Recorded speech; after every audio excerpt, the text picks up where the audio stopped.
Hi everyone, this is GameBoy69 bringing you more online gameplay. It is a pleasure What was I serve. talking about? We hunt Oh yeah, with last patience. part. I was talking about how Whatever Monka the Kion greater good command. demands. Basically what I'm trying to say is that Monka is a whole different version of Kion.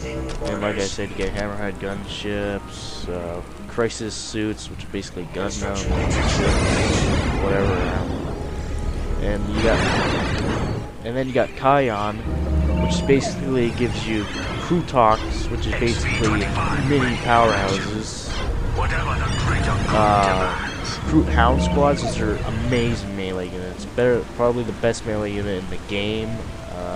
Maybe not as good as Possessed Chaos Marines, I'm not sure. I don't really check. But probably. If armed with Crew Shaper, then probably, yeah. You also get, well, both of them give you, what's it called? The Greater Narlock, which is basically this huge hulking power weapon. Like every faction has one of those that will require a relic. Yet, big, huge power weapon. That is the best thing you have, and it just destroys everything. But I also like about the Kion command post is that it gives you oh yeah, here I do an early attack to make sure he doesn't get that thing up, because if he gets that thing up, then I can't raid anymore. So I make my move in right now, and like I say, timing is everything. If I had moved that builder unit in a few seconds later, I might have not had the chance to take out that Ultra Throw. So that was complete luck. And it's always good to know what your opponent's doing. So right now I'm building a Kion command post because I think it's better. You get an awesome melee unit, which you desperately need, and you also get a melee vehicle unit, which you also need. Because the only melee unit you have so far is the Vespid Stingwings, which suck because they're so fragile. And you also get Carnivore squads, which also suck because they're so fragile. So I'm basically just laying down the hammer right now with my stealth team, just completely demolishing them as much as I can. I see some infantry coming in, so I just take those guys out real quick. This guy honestly never stood a chance because he can't detect me. But I think he has a skull probe with team come, so we'll send him out. Only problem is though, is that I'm gonna have more stealth teams when I come back, so that skull probe won't be a problem. What I also like with the stealth teams is that they only cost 1 population cap. You can have 4 of them, and it would be the equivalent of 1 powerhouse weapon. Basically, a powerhouse weapon is basically a heavy unit that has lots of population cap because it's awesome. It's basically what the stealth squads are. Grouping. Monka command post you really don't need. It gives you a hammerhead gunship, which is basically I don't know, like a heavy tank. So and Grace's gunships, they're not really that good. You can only have 3. You can have one with a flamer, have one with the missile launchers, and have one with anti-vehicle weapons. Not that. Yeah, they can fly over the battlefield, and like what the Monka is supposed to do is deliver the killing blow. It's not really that good. So I send my Vespids in there to take out the turret, so I can move these guys in. But sadly, my stealth teams are going to be pretty useless because they wisened up and started bringing stealth teams. But that doesn't matter because with the damage I've done, I have enough time in the world to take out as many as I want to. I can do whatever the hell I want. So I'm starting spawning some Crew Shapers because you need Crew Shapers. They really boost up the squad. Morale, damage, health, durability. What is durability? Armor rating? But it's always good to have them. What I love about the Kion command post 2 is those 2 upgrades. One gives you an incredible amount of armor, makes them almost amazingly powerful, overpowered, and the other one makes them even more overpowered because their range is spectacular. I mean, look how far the stealth marines,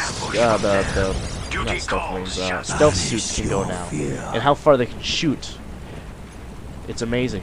In the ethereal, you have to have them. Instead of doing upgrades or anything like that, you have to have the ethereal as soon as you can because he gives a great bonus.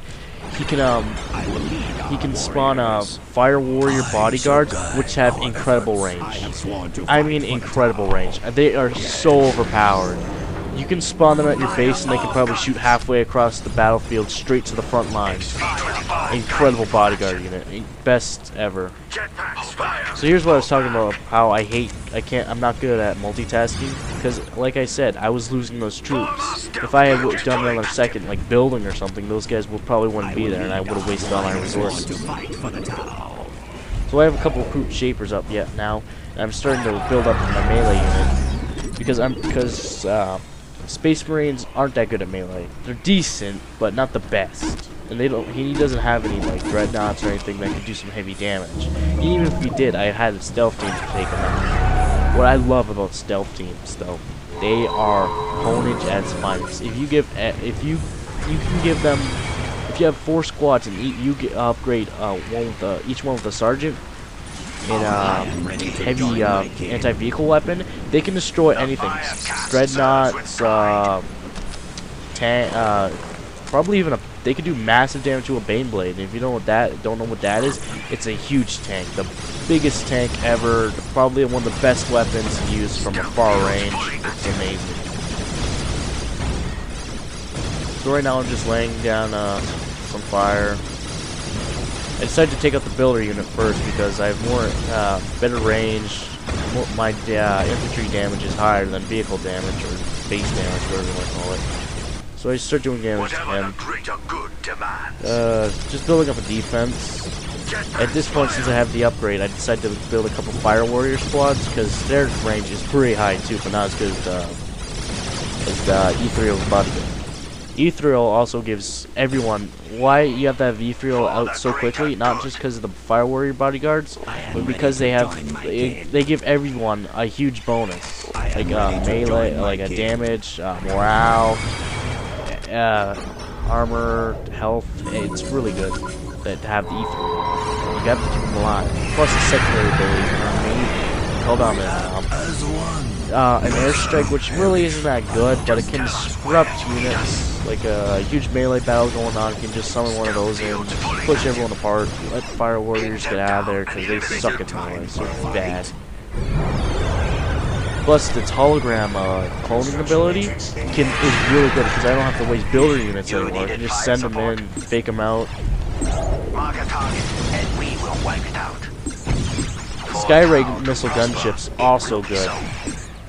They're probably the only vehicle units I use in the Tau units, other than Hammerhead gunship. If I ever go Monte Carlo, which I probably never go, and Krutox. Those are the only ones I use. I like the Skyrim missile gunships though, because they can do heavy damage. Trust me, if you get 3 of them, they can destroy any building because of their rockets, and plus their missile barrage attacks can disrupt infantry. So they're basically anti-everything. So I pull a little tricky stunt here with the Vespid clones, because I realized that my Vespids are gonna get slaughtered if I just send them in there, like last time. So I send in a hologram unit to throw them off first. And I mean, look at this. Look, they're shooting from there all the way to there. The fire warrior bodyguards, or just the fire warrior squads. That's how far they can shoot. That's good. If I can somehow, like, if I somehow could have gotten a unit in there to show enemy locations, they could have just kept firing and raining havoc. So I want that turret taken out so I can continue doing some minor damage to the stronghold and hopefully destroy it, or at least throw them off so I can send in my main force. So I send in a Skyrim missile gunship to take out the turrets.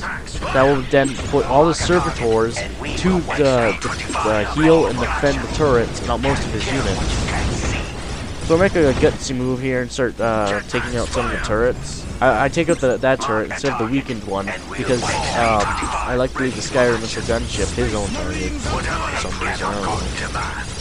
I get really freaked out here that I might not be able to make these guys fall out quick enough to go back into hiding. But they eventually get back, and they don't. And it's so cheap. The stealth teams are just so cheap, man. I love them. Like, look how far these guys are firing because of the upgrade. It's awesome. Go Kion all the time. Right now I have the Crutox unit right there. It looks like a big walking gorilla with a big machine gun on his back. And the Greater Karnas, Gnarls, whatever you want to call it. This is why I despise fighting Tau. I think that's what he said. I can't read it from here, but I think that's what he said. And if he did, then he should despise Tau. I don't know why he's bitching though, because he was the one who tried to rush me on early. He shouldn't despise fighting Tau. He shouldn't despise fighting anyone. He just sucks because he sucks at rushing. And personally, I think if you rush, you're stupid. I don't know why I left these units behind. I don't know, it's just in case my forward attack fails. Yeah, I say this is what you get for rushing. Because this is what you get for rushing. He didn't spend enough time on his generators or upgrading units. He just spent all of it on units, and then I use that to my advantage. Rushing is for... Yeah, I did say that. He breaks all my rules of sportsmanship. But seriously, I hate him. And then I win. I win. Easy peasy, just like that. I destroyed his morale internally. Thank you for watching, guys. I will look forward to another video, and I'll see you later.